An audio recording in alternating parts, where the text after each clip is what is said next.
Sí, sí. Buenos días a todos y a todas. Vamos a comenzar un poco con la parte más teórica o práctica, según de las jornadas. Vamos a ver si aceleramos un poquito, porque ya hemos comenzado con 20 minutos de retraso y eso nos va a retrasar. Yo soy un poco la pesada del grupo, el que empieza a decir la hora, pero es que luego la comida impide que el resto de los ponentes también por la tarde haya que recortar en el tiempo, ¿no? Y creo que al menos ellos sí que se merecen tener el tiempo que les hemos dedicado, ¿vale? Vamos a comenzar con una pregunta. ¿Normativa para la inclusión educativa? Para ello contamos con don José Antonio Romero, gerente del CERMI de Castilla-La Mancha. Este toledano es licenciado en Geografía e Historia, animador sociocultural, director de actividades juveniles y experto en formación y recursos humanos. Cuenta con más de 25 años de experiencia en asociaciones juveniles, culturales, escuelas de animación juvenil y consejos de la juventud. Entre otros, ha sido presidente de la Asociación Cultural de Imos, profesor de la Escuela de Animación Juvenil Acimut y así como director gerente del Consejo de la Juventud de Castilla-La Mancha durante 12 años. Actualmente ostenta el cargo de gerente del CERMI en Castilla-La Mancha. El CERMI es el Comité de Representantes de Personas con Discapacidad y se constituyó oficialmente en el año 1997. De cada 10 personas en España, una persona tiene discapacidad. Más de 3,8 millones de hombres y mujeres y sus familias, conscientes de la situación del grupo social desfavorecido, deciden unirse a través de las organizaciones en las que se agrupan para avanzar en el reconocimiento de sus derechos y alcanzar la plena ciudadanía en igualdad de derechos y oportunidades con el resto de la sociedad. Las 6 entidades que lo fundaron fueron la Confederación Española de Personas con Discapacidad Física, COCENFE, la Confederación Española de Organizaciones a Favor de las Personas con Discapacidad Intelectual, FEAPS, que actualmente se conoce como Plena Inclusión, la Confederación Estatal de Personas Sordas, la Confederación Española de Familias de Personas Sordas, FIAPAS, la Federación Española de Asociaciones de Atención a las Personas con Parálisis Cerebral, ASPACE, y la Organización Nacional de Ciegos Españoles, la ONCE. Además de aglutinar a multitud de organizaciones de la discapacidad, el CERMI ha generado nuevas organizaciones territoriales, entre los que se encuentra CERMI Castilla-La Mancha, que fue, junto con Andalucía, Cataluña y Valencia, los primeros en crearse en el año 2008, es decir, justamente el año siguiente de la creación del CERMI. 98, sí, es que... nace concretamente el 2 de diciembre de 1998 como foro de debate y apoyo mutuo, como instancia de consulta frente a los poderes públicos y otras instituciones de la comunidad, pero sobre todo como plataforma para la propuesta y participación del propio colectivo de personas con discapacidad de esta región en la elaboración y puesta en marcha de cuantas políticas y planes de actuación incidan en ese colectivo. De acuerdo con esto, el CERMI de Castilla-La Mancha se posiciona como el órgano de interlocución entre el sector de la discapacidad y los organismos públicos de gobierno, como representante y representativo de las personas con discapacidad de la región, por la defensa de los derechos, la igualdad de oportunidades y la no discriminación. Y como tal, ha colaborado muy activamente en la elaboración de la Ley 3/2018 de 24 de mayo de protección y apoyo garantizado para personas con discapacidad, y con el decreto 85/2018 de 20 de noviembre por el que se regula la inclusión educativa del alumnado en la Comunidad de Castilla-La Mancha. Y os dejo con José Antonio.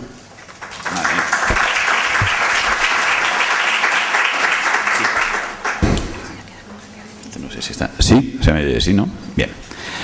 Bueno, pues buenos días a todas y a todos. Gracias. Voy a intentar ser rápido, breve.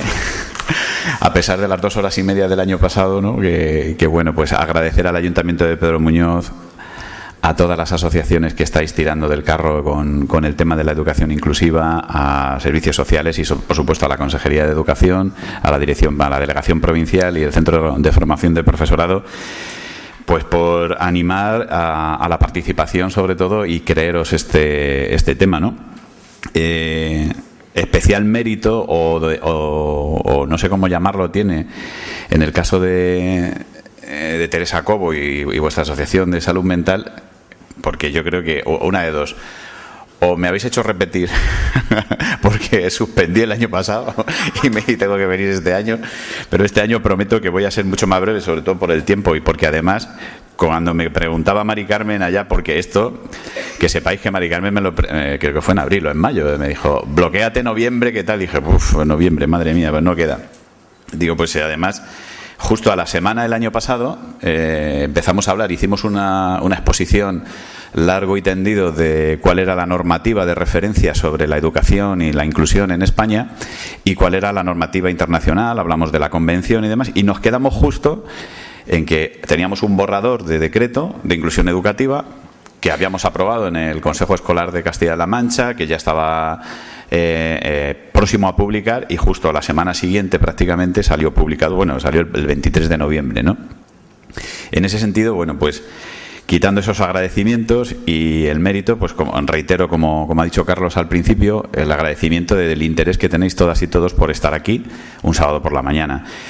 Mi participación hoy básicamente lo planteaba con Mari Carmen porque decía, bueno, pues vamos a explicar el decreto, vamos a hablar sobre el decreto y demás. Creo que habéis tenido que hacer un examen que vais a entregar ahora, ¿no? Sobre el que pasé sobre el decreto.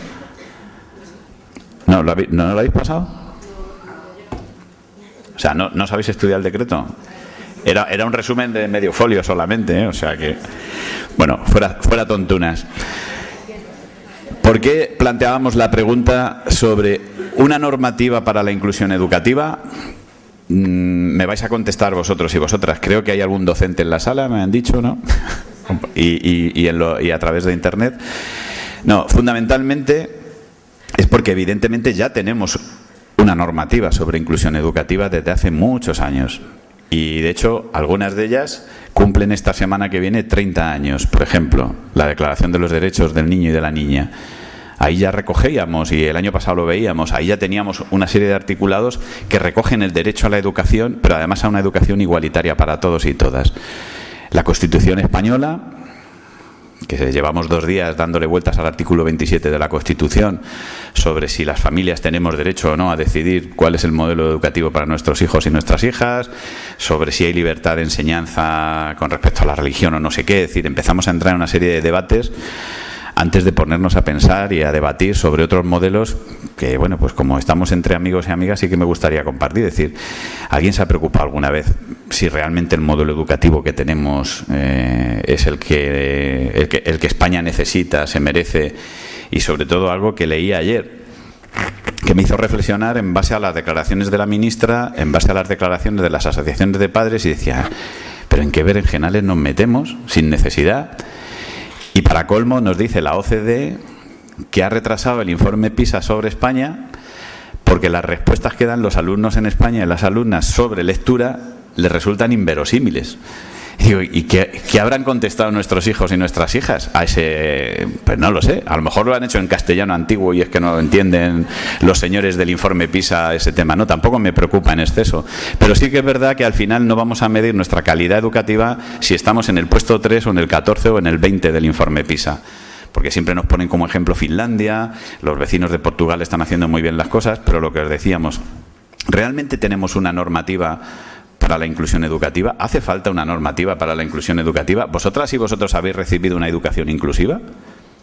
¿Os habéis educado en una educación inclusiva? ¿Os dieron a elegir, quieres ordinaria, inclusiva, combinada, especial, extraordinaria? No. ¿Tiene que haber una educación o tiene que haber realmente una normativa sobre inclusión educativa? Que nos lo planteábamos cuando empezamos hace 2 años con la elaboración del decreto, tanto de inclusión educativa junto con el decreto de orientación, que muchos y muchas de vosotras estaréis también pensando, uy, ¿ese decreto dónde andará? ¿No? Pues también está próximo a ver la luz, y que también nos hace falta, porque de hecho el propio decreto de inclusión educativa deja abierta la puerta a determinadas cuestiones que no acaban de derogarse del anterior decreto del 2013, sobre todo relacionado con el tema de orientación, y que yo os lo planteaba, ¿no? Es decir, bueno, pues realmente el papel que nosotros tuvimos, como comentabas al principio, en la elaboración de este decreto fue bastante activo, participativo. Participaron todas las asociaciones que quisieron participar, todas las familias. No estuvimos de acuerdo entre nosotros. De hecho, normalmente casi nunca estamos de acuerdo entre nosotros, pero eso es lo bueno, porque al final de la diferencia y de la diversidad sacamos la pluralidad. Es decir, el CERMI, una de las características que tenemos, y nuestro lema es el valor de la unidad. Es decir, tenemos una voz unitaria, pero no única. Es decir, aquí hay gente que piensa pues que el modelo educativo tiene que ir por aquí, otros pensamos que tiene que ir por aquí, otros piensan que tiene que ir de esta manera, pero al final lo que intentamos es siempre buscar el bien mayor del alumnado, de las alumnas, y sobre todo algo que a lo mejor en otros movimientos no se hace, es que el papel de las familias tiene que ser fundamental y predominante, y es algo que ponemos siempre encima de la mesa en todo lo que negociamos con la administración. En eso somos muy cansinos, pero estamos en eso, es decir, porque además somos un movimiento que surge fundamentalmente de familias, ¿no?, a nivel reivindicativo. Con respecto al decreto, yo no voy a insistir porque el decreto lo tenéis recogida, bueno, cómo cambia un poco el paradigma, cuáles son las normas, y por ejemplo una de las cuestiones en las que no estuvimos de acuerdo entre nosotros, y Mari Carmen lo sabe, y al principio cuando empezamos con el primer borrador, pues claro, todo el mundo decía, imaginaros, 20 y tantas personas de todo tipo de organizaciones, ¿no? El CERMI actualmente lo formamos 13 federaciones. Y dentro de esas 13 federaciones hay 211 asociaciones de toda la región. No estoy. ¿Qué hay de lo mío? ¿No? ¿Os acordáis de los pelícanos de Nemo? Mío. Pues aquí pasaba lo mismo, ¿eh? Es que no aparece... oye, que el autismo... ¿Y dónde está la discapacidad intelectual? Y oye, que el daño cerebral, que el Down, que el no sé qué... que Claro, si veis este decreto, creo que la palabra discapacidad fuera del preámbulo aparece una vez o dos, creo. Ese fue un gran reto y ha habido gente que todavía no lo ha entendido, que no aparezca expresamente la discapacidad o las personas con discapacidad, o que no se hable de acnés ni de acneaes, o que, como nos decían, porque claro, deciros que aprovecho para meter una cuña publicitaria, en CERMI tenemos un servicio de información, asesoramiento y orientación jurídica gratuito, dirigido tanto a entidades como a familias, como a personas con discapacidad, últimamente mucho a la propia administración, en otros foros, en otros ámbitos, y a profesionales. Y muchas de las incidencias que os podéis imaginar que nos llegan a principio de curso tienen que ver con la educación, con distintos temas relacionados con adaptaciones, con la modalidad de escolarización que eligen las familias, que no coincide con la que determinan las unidades provinciales, etcétera, etcétera. Y una de las cuestiones que vimos es que este año pues ha habido ya 2 o 3 casos que nos han dicho, ya, pero es que no sabemos qué hacer porque como han desaparecido los acneaes y los acnés, ¿qué hacemos con este chico? Y hemos ido al centro base y nos dicen que claro, que si no tienen discapacidad, que ellos no pueden hacer nada. Y luego nos dicen en la delegación provincial que si no tiene discapacidad no le podemos hacer adaptaciones. Y luego que vamos a la consejería porque necesitamos más apoyos, pero como no tenemos la certificación de que tiene una discapacidad y que no es acné, pues no nos dan los apoyos. Entonces, estamos ahora en ese proceso de decir, vale, tenemos un decreto, tenemos una normativa, pero a esto hay que sacarle miga, esto hay que procedimentarlo. Está claro que está muy bien que ya no se llame PTI, que ahora se llame PT, que ahora es un plan de trabajo, que tenemos que establecer una serie de medidas y que una vez que agotemos todas las medidas, desde las propias que marca la consejería, la administración educativa, el centro, el aula, las individualizadas y demás, solo en esos casos, cuando hemos agotado todas esas medidas, es cuando vamos a tener que tirar de medidas extraordinarias. Y claro, ahí ya llegamos también a otro planteamiento. ¿Dónde empieza y dónde acaba con este decreto la capacidad de decisión de las familias? Que es verdad que ha salido muy reforzada con respecto al anterior decreto, porque en el anterior decreto a las familias se nos ponía siempre como, bueno, pues evidentemente sí, que se nos iba a informar, con la información previa a la familia. Pero aquí la familia decide. El problema es cuando nos encontramos con las medidas extraordinarias, donde ya nos tenemos que enfrentar en otros foros o tenemos que tomar otro tipo de decisiones que incluso llegan a los juzgados, ¿no? Es decir, a la hora de decidir la modalidad de escolarización de nuestros hijos y nuestras hijas. Y de hecho las 3 incidencias más importantes que tenemos de inicio de curso tienen que ver con la elección de modalidad de escolarización de familias, todas en la provincia de Toledo, y una en Guadalajara, que no coincide con el dictamen de escolarización. Y volvemos a lo del principio. Si yo para mi hija que no tiene discapacidad no necesito informe psicopedagógico ni dictamen de escolarización, ¿por qué con mi hijo mayor que tiene discapacidad sí necesito eso? Con otro tipo de alumnos y alumnas que tengan otro tipo de necesidades, otro tipo de dificultades. Bueno, pues al final estamos viendo que hemos empezado muchas veces la casa por el tejado, por tener tejado, porque es verdad que nos estábamos mojando, pero que los cimientos de base, que es a lo que vamos, nos siguen, es decir, y no voy a criticar el decreto porque sería echar piedras contra nuestro propio tejado, es decir, porque nosotros tenemos mucho que ver en este decreto, que no es el mejor, que es mejorable, sí, pero es el que tenemos, mejor que el anterior y sobre todo mejor que no tener nada. ¿Que lo ideal sería que no hubiera decreto? También.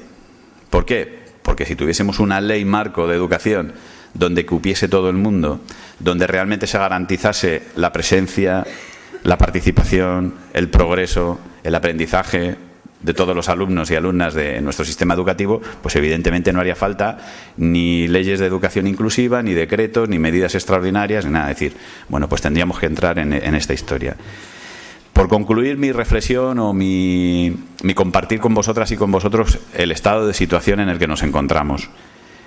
Con respecto a esa pregunta, lo que nos hace falta no es una normativa de inclusión educativa, nos hace falta un nuevo sistema educativo, donde el centro verdaderamente sea la persona, pero la persona independientemente de sus necesidades, sus apoyos.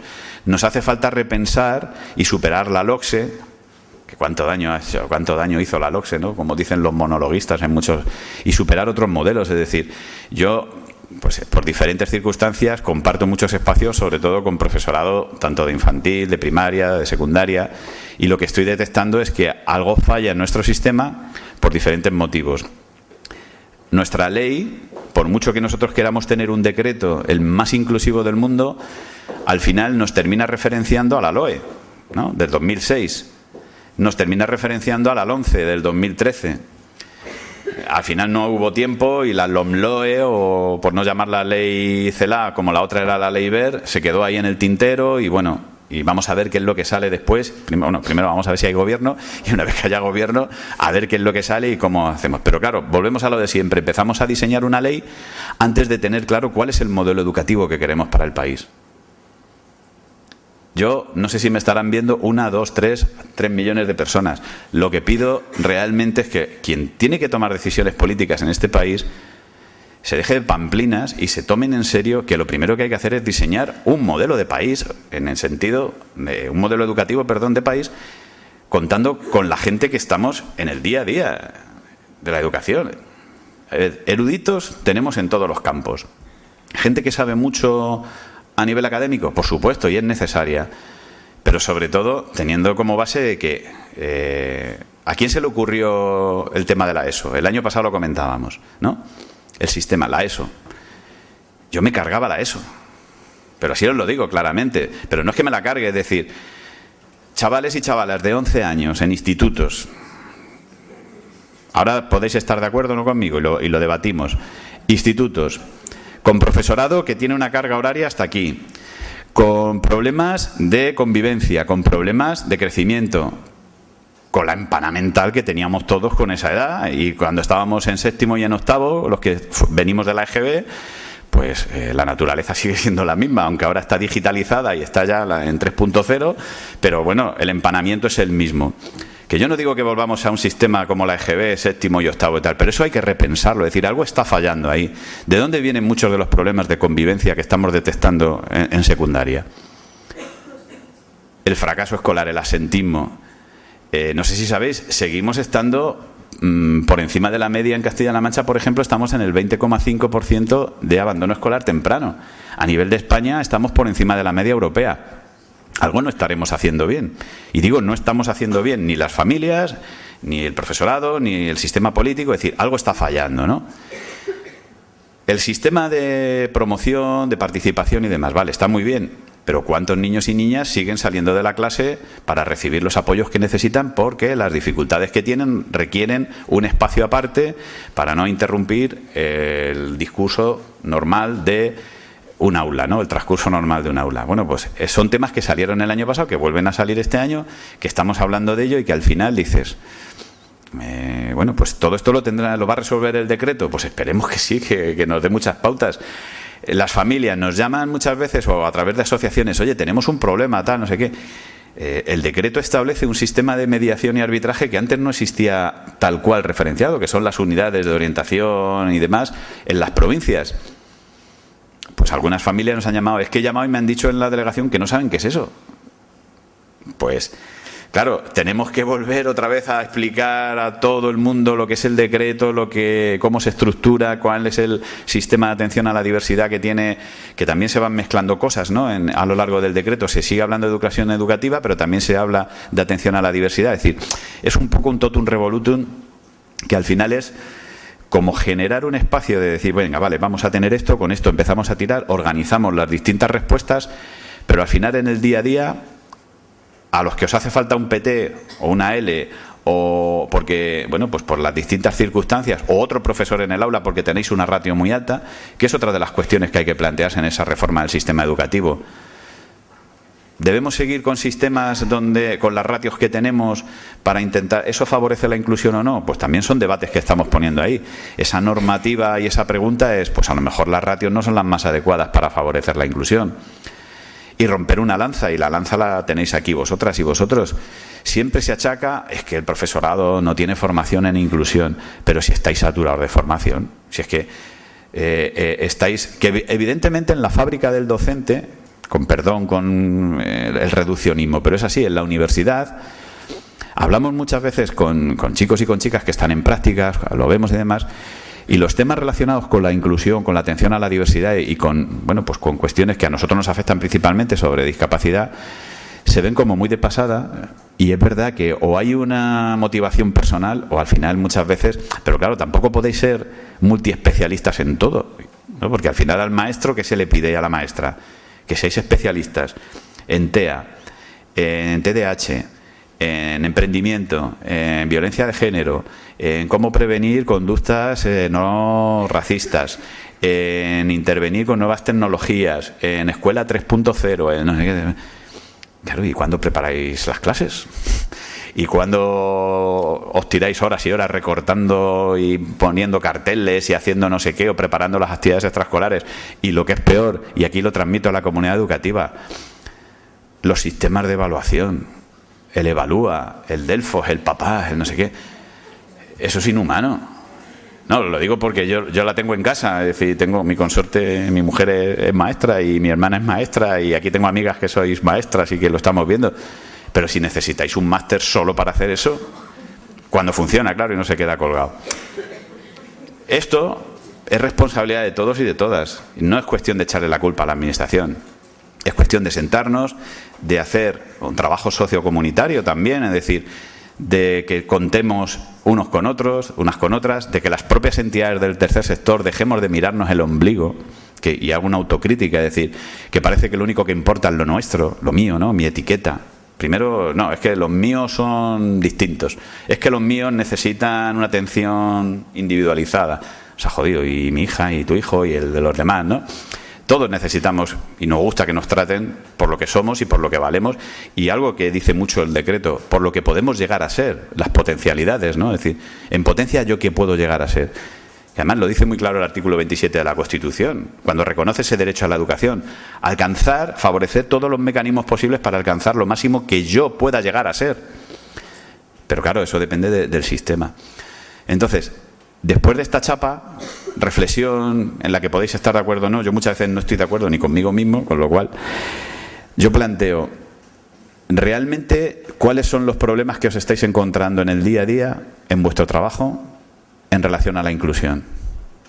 Sí que os agradecería, no hace falta que digáis el nombre ni la edad, pero sí dónde estáis o lo que hacéis y cuáles son las dificultades que veis, o cómo pensáis que esto se podría arreglar, o pensáis que todo está bien.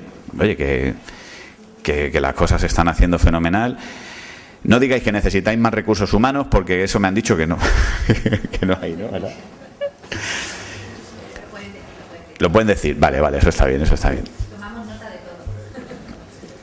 No, pero que muchas veces también lo hablamos con los docentes y con los responsables políticos. Hemos tenido hace poco 2 reuniones con los responsables de la consejería. Si somos conscientes de que muchas veces no es cuestión de tener más recursos humanos, es cuestión de que con lo que tenemos igual lo tenemos que organizar de otra manera. No lo sé, yo no soy experto en pedagogía. soy experto en padrelogía, ¿no? Es decir, porque me he hecho la ESO ya 2 veces. Bueno, ahora ya me he hecho una vez la ESO y ahora estoy con la siguiente, así que... Hola, buenos días.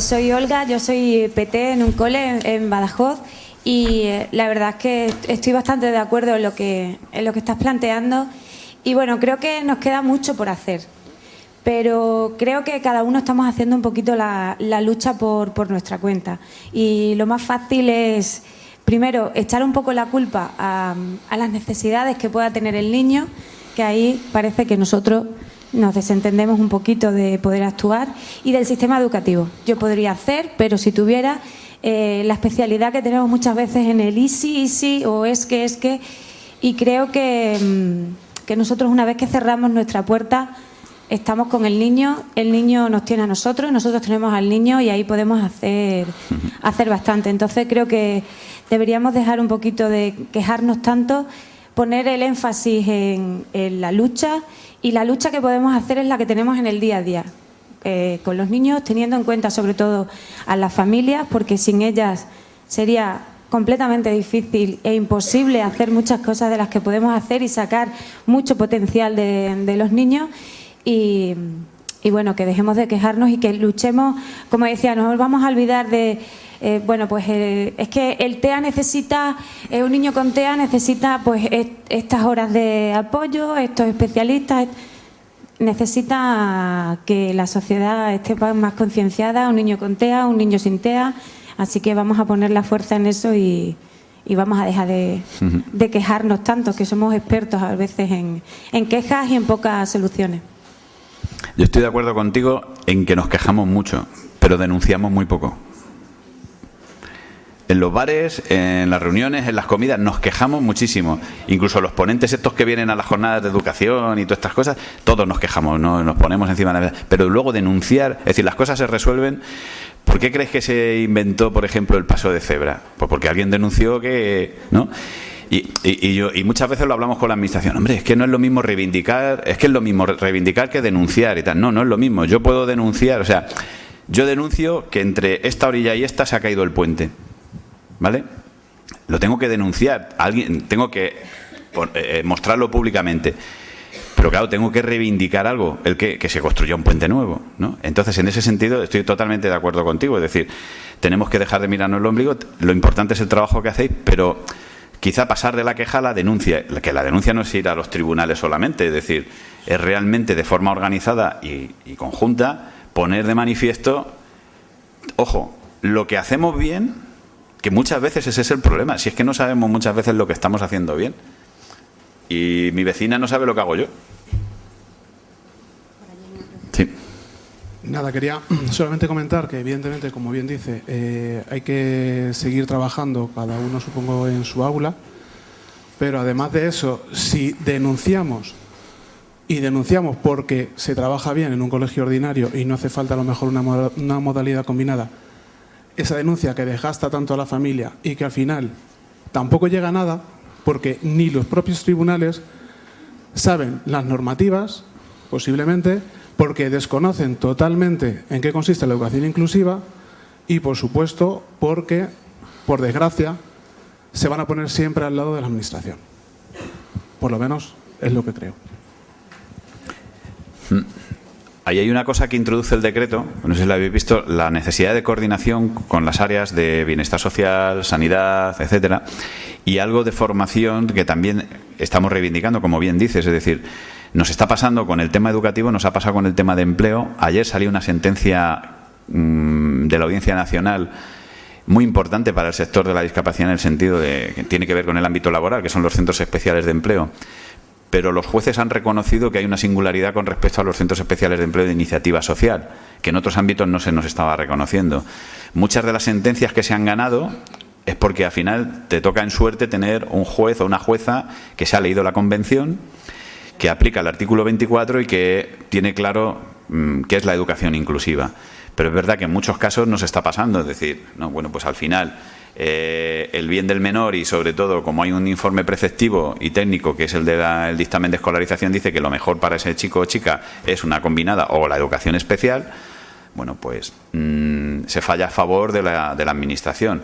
con el riesgo que tienen las familias de que si tú no llevas a tu hijo o a tu hija al centro que te han adscrito, estamos entrando ya en un terreno muy peligroso. Y de hecho tenemos compañeros en algunas comunidades autónomas donde están en juicios intentando, bueno, pues solventar este tema de otra manera. Creo que no haría falta llegar a eso, sobre todo por un tema que, bueno, no lo iba a haber sacado, pero lo voy a sacar. Es decir, que es esa batalla o esa lucha en la que se nos empezó a meter a principio de año a las familias, al movimiento asociativo, que era un movimiento asociativo tal, no sé qué, a favor de la escuela inclusiva sí, y especial también.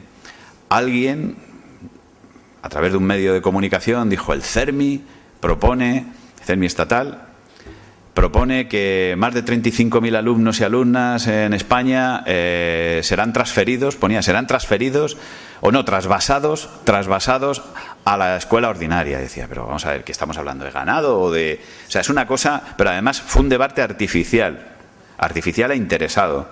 Y tengo que decir que, bueno, no nos gustó de dónde salió y que además aquí no hay un modelo único.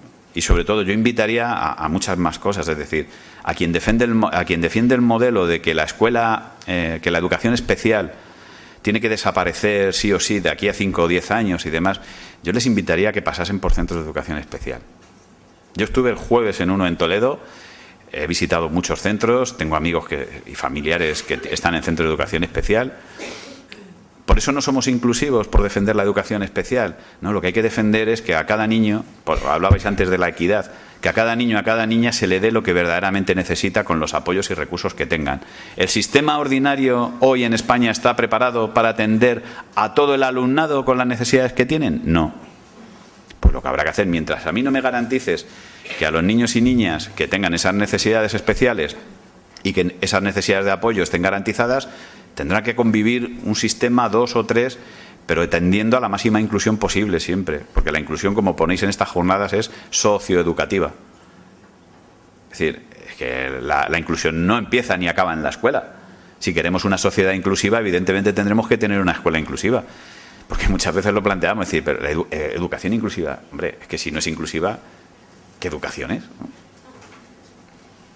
No sé si tenéis alguna incidencia más, reflexiones, algo que queráis compartir. ¿O va todo fenomenal?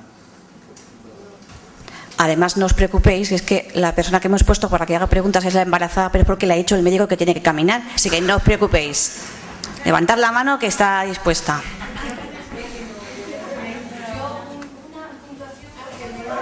Coge.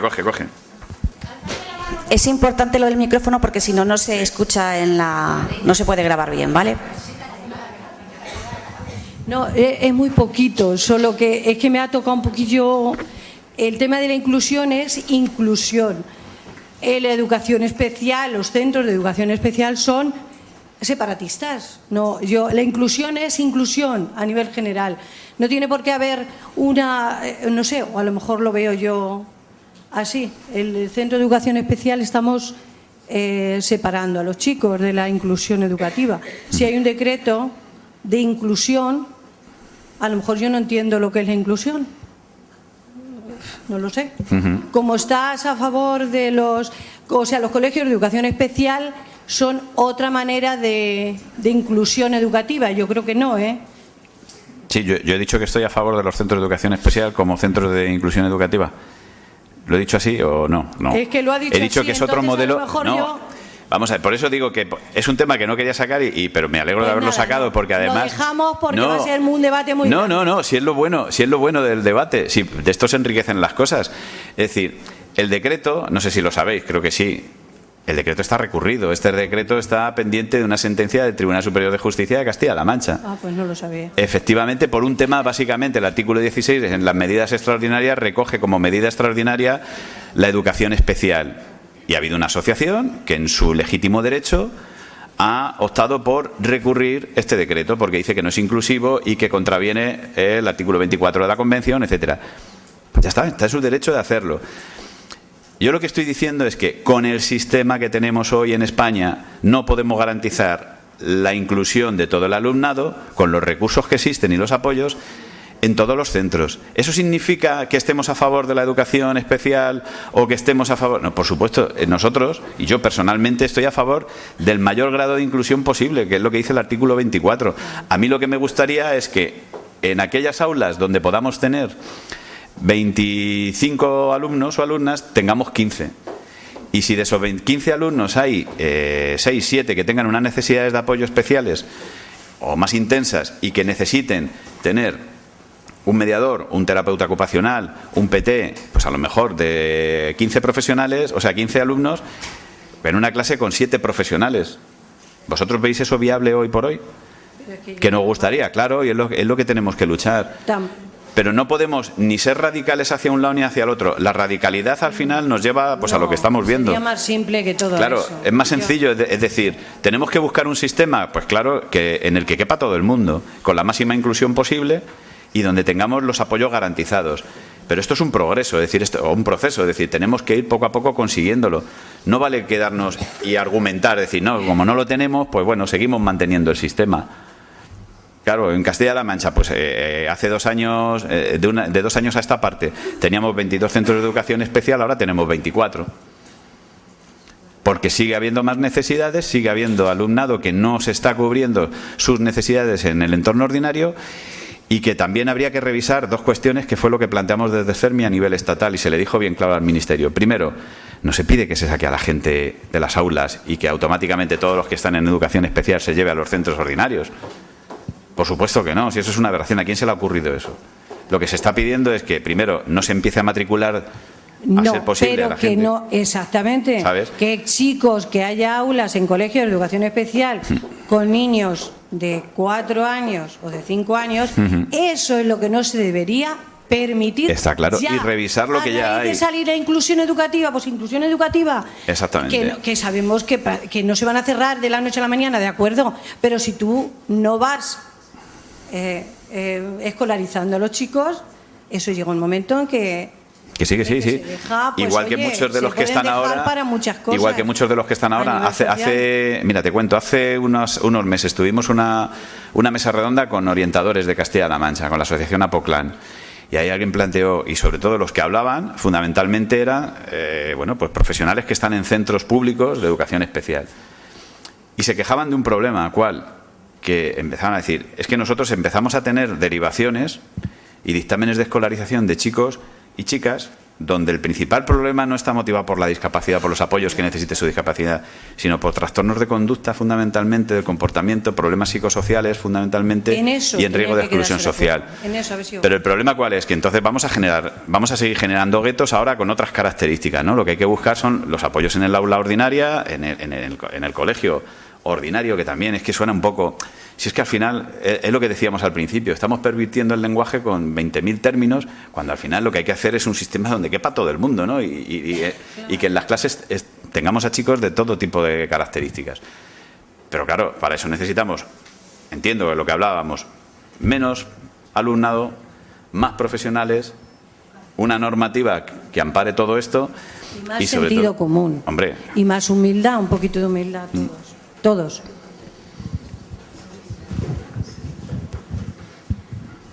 Bueno, yo creo que lo que todos tenemos claro, lo que todos y todas tenemos claro es que, vale, hacen falta recursos. Yo lo decía antes, sí, hacen falta recursos. También hace falta voluntad, mucha. Implicación, empatía, vale. Pero cuando decimos que, voy a hablar desde como familia, ¿no? Cuando se nos plantea el hecho de que en el centro de educación especial es que va a tener los recursos que necesita, no, y os aseguro que hay muchas familias que se quejan de que en el centro de educación especial no hay los recursos que necesitan, faltan muchos recursos, no nos vendáis la moto como un BMW, que no es. ¿Entendéis lo que os quiero decir? Cuando vosotros aconsejáis centro de educación especial, los orientadores aconsejan centro de educación especial, tampoco allí hay todos los recursos que los chicos necesitan. Hay mucha falta de recursos allí también. Así que tengamos claro que, primero, tenemos en nuestra mano el futuro y la vida de una persona. Esa decisión que estamos tomando va a marcar su vida para siempre. Y eso es importante que lo tengamos bien claro. Y que antes de tomar esa decisión estemos completamente seguros de que hemos agotado todas las medidas y todos los recursos que tenemos a nuestra disposición. ¿Vale? Y yo creo que lo que planteaba José Antonio es más bien, vale, hoy día no podemos decir, desde hoy, mañana ya no hay centros de educación especial, porque lo que necesitamos es que la administración, esos apoyos que necesitan, que mandamos a los chicos a los centros de educación especial, porque estamos diciendo que allí van a tener lo que necesitan, no vamos a poner esos recursos en el ordinario, ¿no?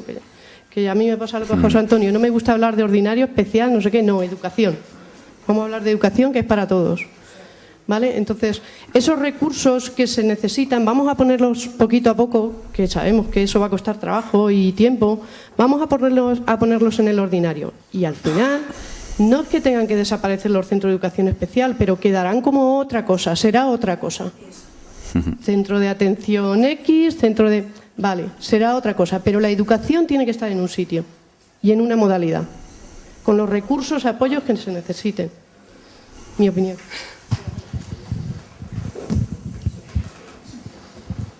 Sí, vamos a ver, estabas hablando de que ese cambio no puede ser de la noche a la mañana y que no nos gusta escuchar diferencias de una escuela ordinaria, una escuela exclusiva, una escuela tal, y que debemos de tender simplemente a una única escuela. Yo te pregunto, ¿crees que con la aprobación de ese decreto que perpetúa modelos que yo creo que no son los correctos para atender a esa escuela, podemos conseguirlo? Y yo te pregunto, ¿crees que sin este decreto lo conseguiríamos? Yo creo que el decreto no haría falta si estuviéramos y tuviésemos claro que existe una convención y que la estamos incumpliendo. Claro, pero la convención es tratado internacional, asumible y 100% normativa española. ¿Cuándo se ha cambiado la ley de educación en España aplicando la convención? Es decir, sí, que evidentemente, os lo he dicho al principio, aquí hay cosas del decreto que no estábamos de acuerdo, pero se han metido. Pero si la convención, que es del 2006, se hubiese aplicado en esa famosa ley del 2013, no haría falta casi ni decreto. Es decir, porque tendríamos una normativa básica del Estado que recogería lo que dice la convención. Y todas las comunidades autónomas tendríamos que cumplirla y adaptarnos a eso. Mientras tanto, pues con esto se han dado pasos. ¿Qué es mejorable? Claro. Oye, que a lo mejor mañana dice el Tribunal Superior de Justicia de Castilla-La Mancha, no, mire, el artículo 16 contraviene la Convención y hay que quitarlo. Y por eso te decía, en nuestro seno, en el seno del CERMI, hubo entidades que no estaban a favor de este artículo, en concreto, de ese articulado de las medidas extraordinarias, y otras que sí, o que transitoriamente, bueno, pues decíamos, venga, vale, aceptamos barco como animal acuático, ¿no? Pero mientras tanto hay que buscar una solución. No nos vale que se quede en esto. Hay que buscar la solución, como decíais antes, para intentar superar ese modelo.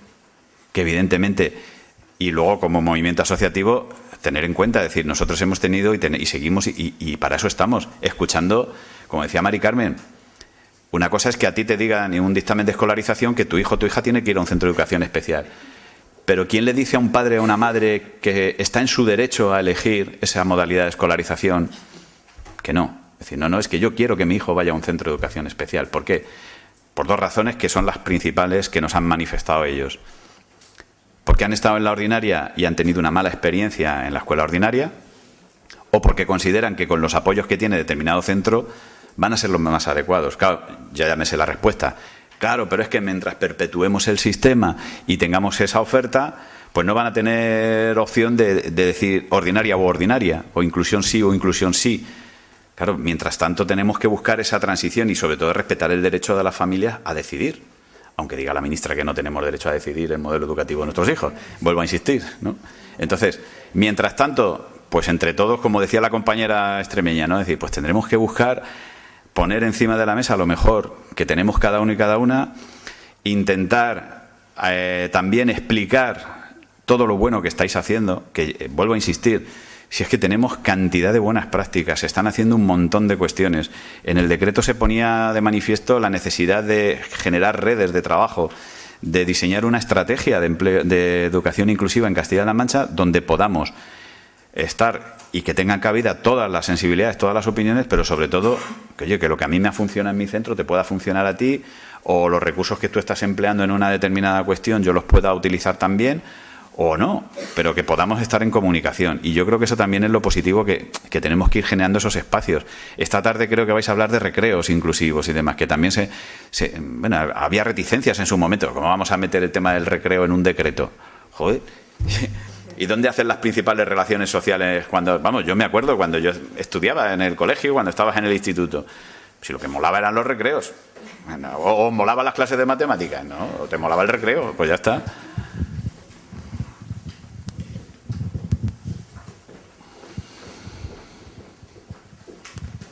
Hola, buenos días. Ante todo, daros las gracias por las jornadas, porque deberían hacerse más a menudo y en más sitios, por supuesto. Y bueno, comentar, a ver, yo soy maestra de audición y lenguaje en 2 centros. Este año estoy itinerando más a otro porque hay más casos ASNES y estoy que no puedo más. Estoy a tope. No, llega un momento en el que ya tengo una saturación tal que me han tenido que dar de baja porque no puedo con todo. Entonces, nada, yo decir que creo que es muy importante que se den cuenta en la Administración de que hace falta una L a jornada completa en cada uno de los centros, porque si necesitamos atender a estos niños, esto se está haciendo fatal. Con 3 sesiones o 2 sesiones a la semana para atender a estos niños, pues no es suficiente. Entonces, claro, yo soy partidaria de la educación inclusiva, pero totalmente. Pero claro, si hay niños con plurideficiencias y no se pueden atender los 5 días de la semana por una L, por un PT, por una T, entonces, ¿qué hacemos? Hacerlo mal, realmente, porque no hay tiempo suficiente para poder atender a estos niños. Gracias. Gracias a ti. El otro día, en otro foro que hablábamos de dependencia, hablábamos de cuidar al cuidador. Pues volvemos a retomar esa historia, ¿no? Hay que cuidar del profesor, ¿no? Y de los profesores y de las profesoras. Porque si no, lo que os lleváis... Más cosas... Estáis a tiempo ahora, ¿eh?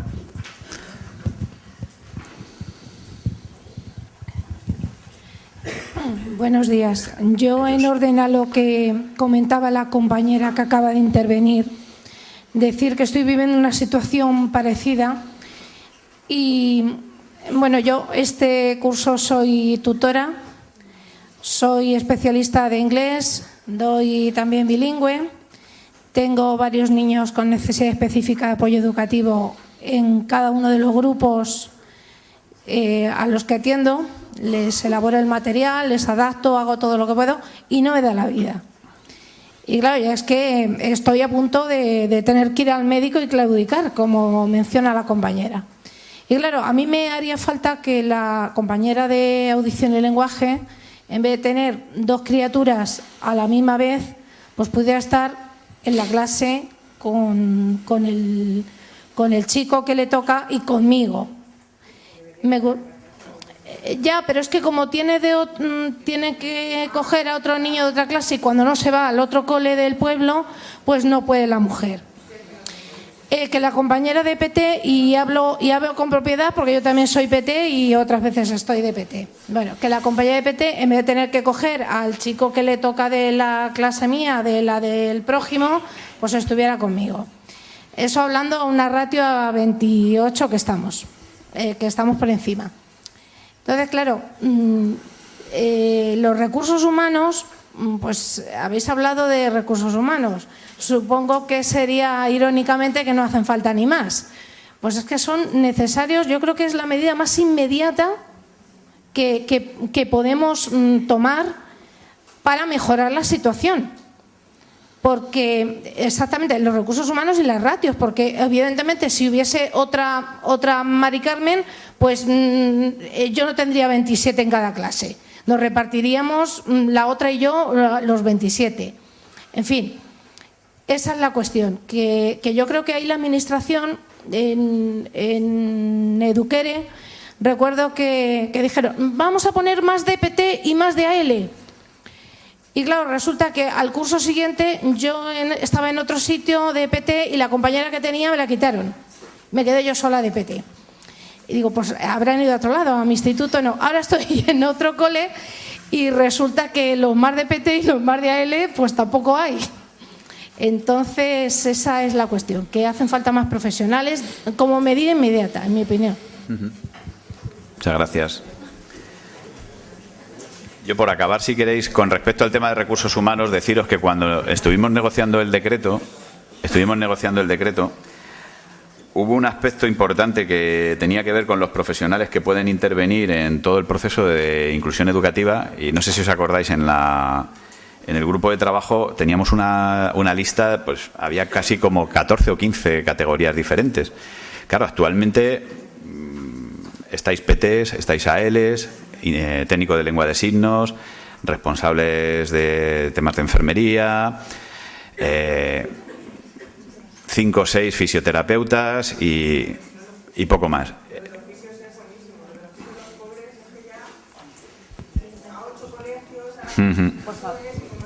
El micro, es que si no, no se te escucha nada, no se graba. Que lo de los fisios, que es inhumano. O sea, tienen a las fisios rotando por todos los colegios, habidos y por haber.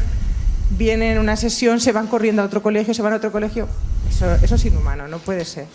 No, lo que iba es que el abanico de profesionales, porque las necesidades son cambiantes, pero también cuando hablamos de inclusión educativa, y no lo circunscribimos al ámbito de la discapacidad, es decir, estábamos hablando de mediadores interculturales, de educadores sociales, de terapeutas ocupacionales, de logopedas. Es decir, una AL no es un logopeda.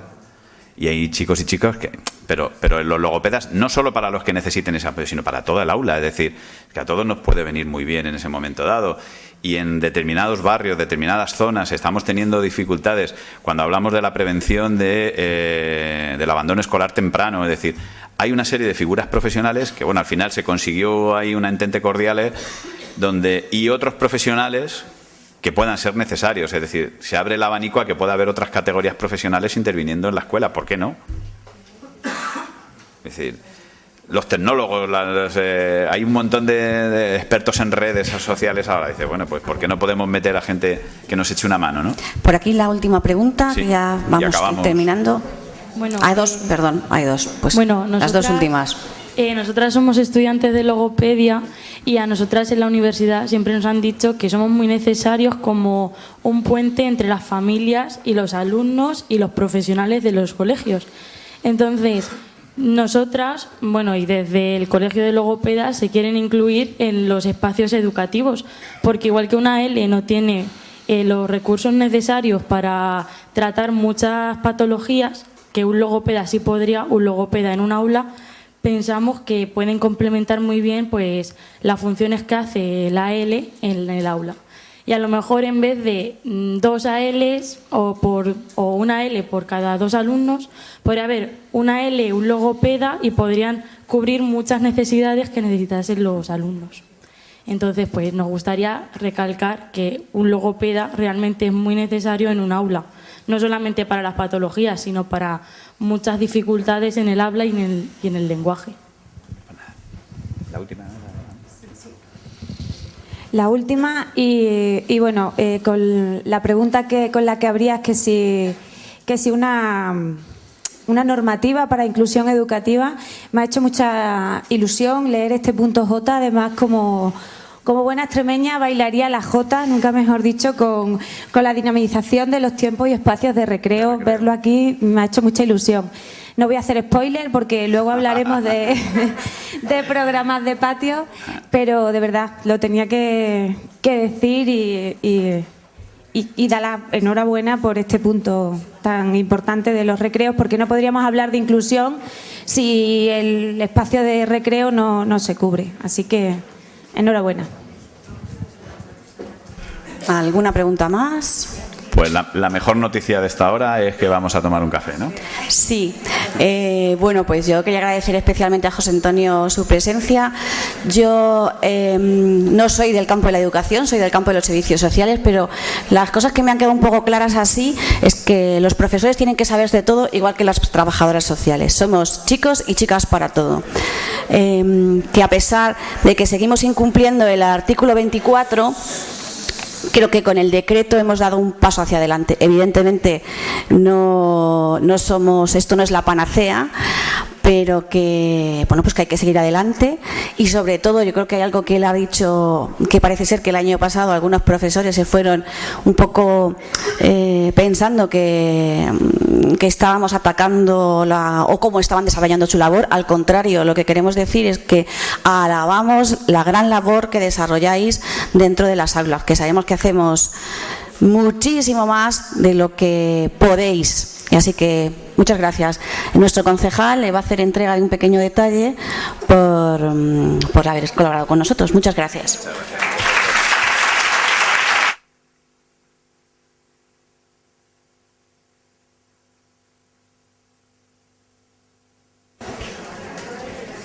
A ver, y son las 10:45, a las 11:15, por favor, aquí que vamos a comenzar inmediatamente, ¿vale? El café está preparado en el hall de abajo. Sí, perfecto. Soy José Blas, uno de los próximos ponentes. ¿Qué tal? Muy bien, ¿qué tal? Es que hemos visto que no tenéis ordenador.